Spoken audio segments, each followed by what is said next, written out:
Hi YouTube! I love fashion. Some of you might already know this from my Instagram because I fashion blog there occasionally. But today I want to talk to you about the impact of fashion. Originally I wanted to talk to you about something not 100% related to fashion, but in the research that I did about fashion, I uncovered so much interesting and shocking stuff that I thought I need to share this with you guys. I want to focus specifically on fast fashion. Its impact is especially interesting. It is a widely criticized market model that has hugely shaped the way our society works today.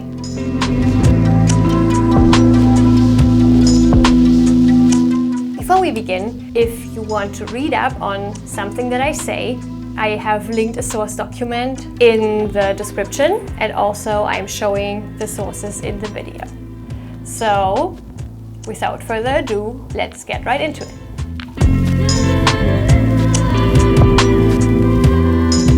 Fast fashion doesn't have a certain look. It changes depending on what is currently in style and is always transforming. Retailers are making use of this ever-changing nature of fast fashion to put new inventory into their stores all year long. This wasn't always like that, of course. You probably all still remember when we had summer and winter seasonal clothes in the stores. Originally, most women had their clothes tailor-made. In the 1950s, for example, if a woman wanted to get a dress from a store and not from a tailor's place, they only had the options of getting it through mail order. At least in American dollars, you would spend $9 for a ready-made dress. So today that would be around 70 to 80 American dollars. Today, you can get a dress at Forever 21 or H&M for around $12. And these retailers like Forever 21 or Zara can go from the idea of a new garment to the finished product in the store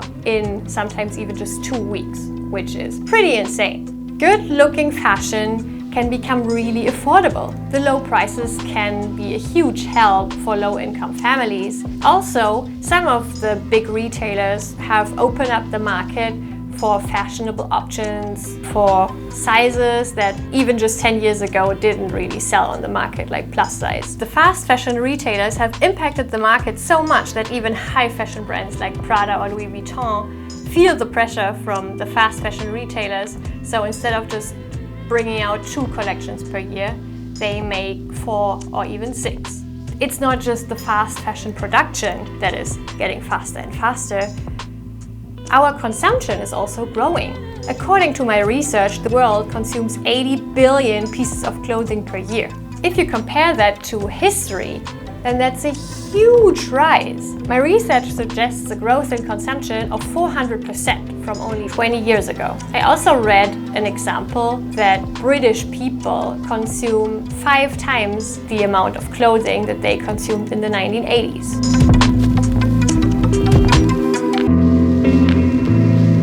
The main issue with fast fashion is flexibility.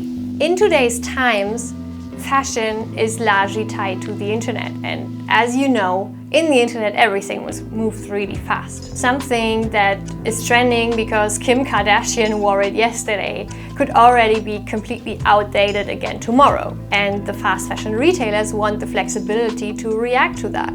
So instead of producing huge amounts of clothing that they would need to store and stock up, and that might need longer to produce because there's more to do, instead get replaced by more frequent numbers of smaller collections that are produced by many different subcontractors. A chain like H&M will just buy a few items from here, then some other items from there, and that way they can always have ever-changing stocks even though they are not really taking care of the production. That also gives them a cost-saving opportunity because Zara, for example, doesn't really stock up on popular products. Instead, they will just get a small number so that if it sells out, it's sold out, and then they don't need any storage space. What's in it for the retailers apart from saving on storage costs? Of course, they know that the fewer times per year they make a new collection, the fewer times people will return to the stores. If Zara has popular clothing that sells out, then people will expect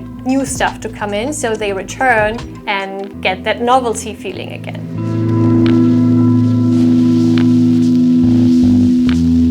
Looking at fast fashion, I got interested in how it even came to be. If we go back 200 to 300 years before the Industrial Revolution, everything was tailor-made.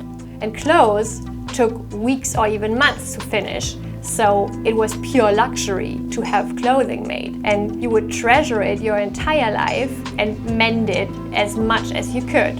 People didn't have closets full of stuff. They probably only had very, very few pieces of clothing and treasured them. The first source I found about ready-made garments were so-called slop shops, which were apparently second-hand stores that were popular in the end of the 17th century. Working-class people had trouble affording seamstresses and tailors for new clothing, so instead they were able to go to the second-hand store and get cheaper outfits there. Especially in bigger cities like London, this was super popular.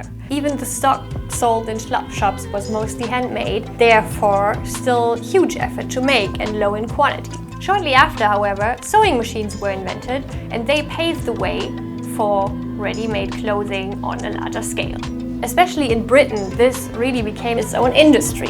Apparently, the world's first ever factories were producing cotton and yarn. So the fashion industry was the originating driver for the Industrial Revolution. The sad part of that is that the huge textile industry, which was the first industry ever, also became one of the biggest reasons for slave trade, especially to the United States. The United States became the world's biggest cotton producer, and they wouldn't have been able to export that much cotton without the help of many, many slaves. So slavery and the fashion industry have a lot to do with each other. In a very short period of around 10 years, all of a sudden, cotton production in the United States exploded. One source I found has this graph where you can see the insane growth of cotton export from the US. In the year 1860 alone, they exported around 2,500 million pounds of cotton, which equals 1.1 million tons. For a time where they barely had steamboats, that's pretty impressive. The fashion industry has always outsourced the uncomfortable labor part to the weakest parts of society. Slaves, then colonies, and then after slave labor was abolished in the United States, the cotton production had to be moved to places where labor laws and regulations are still pretty lax, and where the fashion industry can still exploit people. There were some crisis periods where a lot of garment producers in Britain had to close down because they couldn't pay for higher cotton prices. So obviously the entire clothing industry and market depended on the usage of low-wage workers or no-wage workers like slaves, because otherwise the entire industry wasn't viable. And that was not only the case since, 30 years or something, that has been the case from the beginning for the fashion industry. And that is worrying.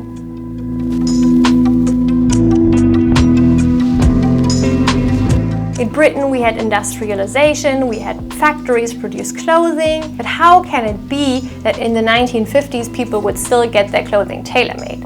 Well, the factory-produced clothing was still not the main way to get your clothing. It was probably the option for lower-income people. Whoever could afford it still got their clothing tailor-made and probably also picked better quality materials. However, this all changed with World War II. When resources were tight, production had to be more efficient, so everything was changed to mass production. Factories pushed the smaller independent productions and retailers off of the market, and people were generally quite happy about the low price of garments that could be produced faster. And then the system changed again between the 1970s and 1980s. Brands like H&M popularized the system where most fashion brands are actually just retailers, and they have middleman companies who then have other production companies in third world countries or developing countries, and they do the actual labor. So if you look at today's fashion supply chain, there is a graph here, you can see how complicated it is. From the first design to the finished product in the stores, there's a huge conglomerate of players involved here. So if something goes wrong along the way, it's really hard to track it. Instead of growing with inflation, prices have actually dropped significantly. So that means that instead of spending a proportionate amount that has grown with inflation for an equally unfair circumstance of production, we're spending less money on our clothing production. That means it must have lower quality and even more unfair production circumstances. It's worse now. I mean, honestly, nowadays, pretty much everyone knows this, right? The media has been all over this topic.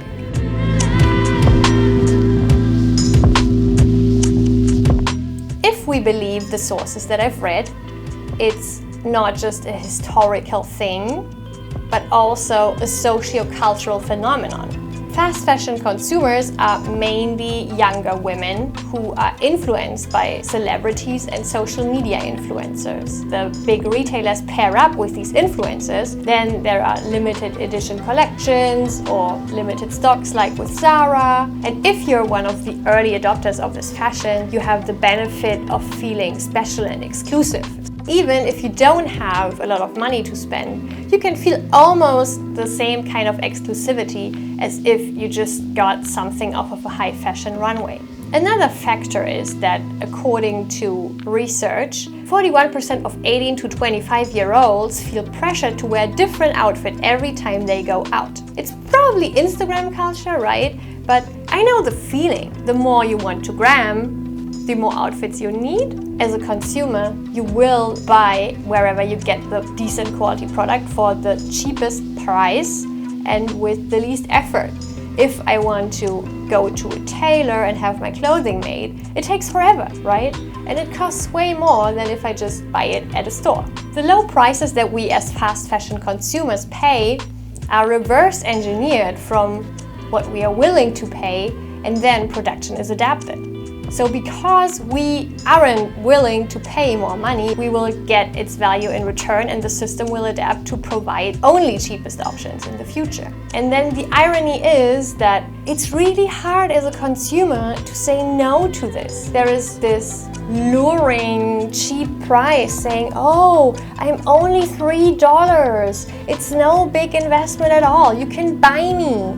And then, as a consumer, you're, oh, that's insane. I can buy a t-shirt for $3, then I will buy it. Even though you might not even need that t-shirt. But because it's so cheap, it's almost nothing, so you buy it. But this almost nothing also means that what you get in return is almost nothing.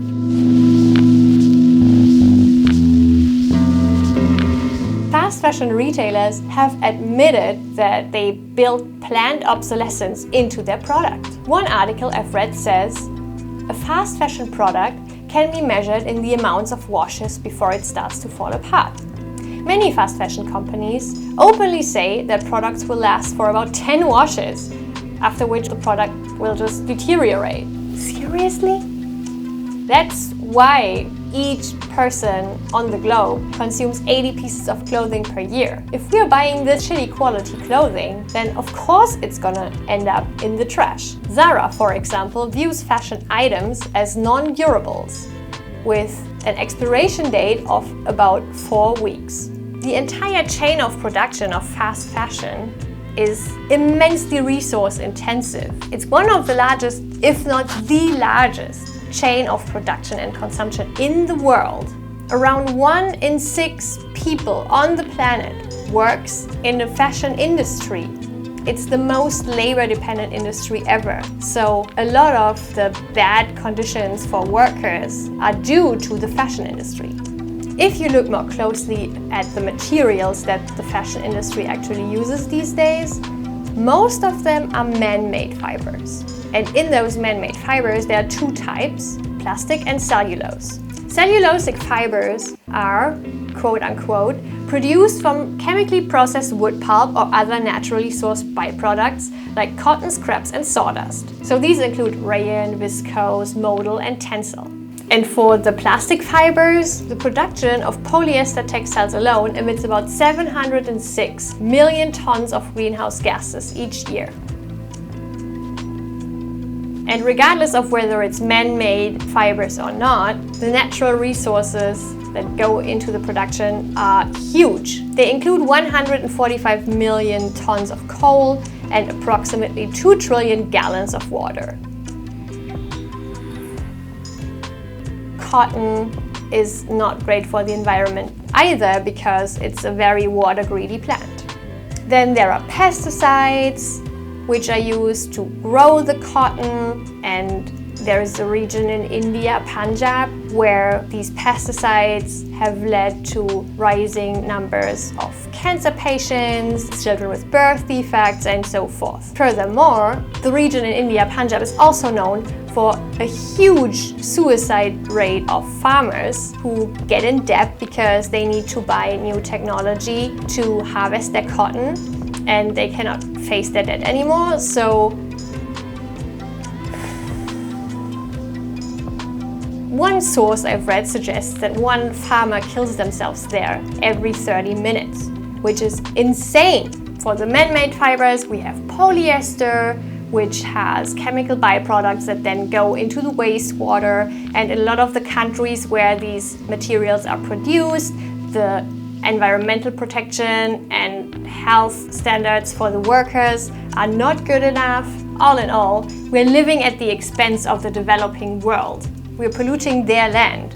We're taking away their health for our pleasure. And then, if the pleasure stops, we just throw it away. Americans at least throw away 68 pounds of textiles per year on average. That really sucks. And everything that we don't buy from the stores, they destroy.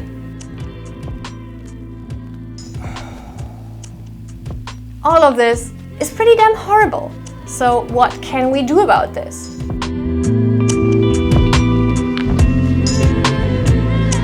There is slow fashion, its own movement that wants to counteract the fast fashion movement, and they want to be more ethical and do all the things that fast fashion doesn't do. There is more and more ethical brands, and even the big retailers try and offer at least more sustainable or more ethical alternatives. That they are much better is doubtful, and I would be very careful of that, but it's a start. Down in the description, you can get some recommendations on which brands are ethical enough what you can buy. And then another alternative is go thrifting, go treasure hunting, get stuff from the second-hand market. Actually, in the past few years, the second-hand market has already become a rising competitor for the existing retail market, and the tendency is only growing. The other alternative is what is called voluntary simplicity. Diverge a bit towards minimalism and try to be really conscious of what you need,